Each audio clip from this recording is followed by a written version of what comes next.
రస్కులు తీసుకుని వాటిని పెద్ద పెద్ద ముక్కలు కట్ చేసుకుని మిక్సీ జార్లో వేసుకుని బరకగా గ్రైండ్ చేసుకోవాలండి. ఇదంతా ఒక గిన్నె అయ్యేలాగా కొలుచుకోవాలన్నమాట. ఒక గిన్నె సరిపోయింది, కరెక్ట్ కొలత పెట్టుకోండి. స్టవ్ వెలిగించి ప్యాన్ పెట్టుకుని 2 స్పూన్లు నెయ్యి వేసుకుని కిస్మిస్ జీడిపప్పు వేసుకుని పక్కన పెట్టుకుందాము. అదే ప్యాన్లో మరో 2 స్పూన్లు నెయ్యి వేసుకుని ఈ రస్క్ పౌడర్ ఉంది కదా, అది బ్రౌన్ కలర్ వచ్చే వరకు వేపుకోవాలన్నమాట. మంట మీడియంలో పెట్టుకోవాలి, చక్కగా వేపుకోవాలి. ఇది ఎర్రగా వేగిన తర్వాత ఇది కూడా తీసి ఒక పక్కన పెట్టుకుందాము.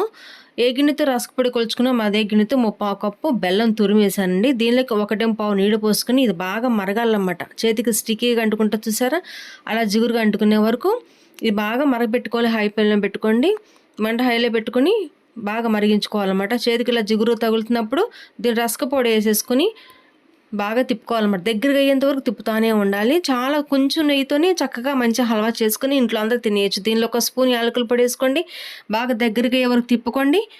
ఆ తర్వాత సర్వ్ చేసుకోవటమే. ఓకే అండి, బాయ్.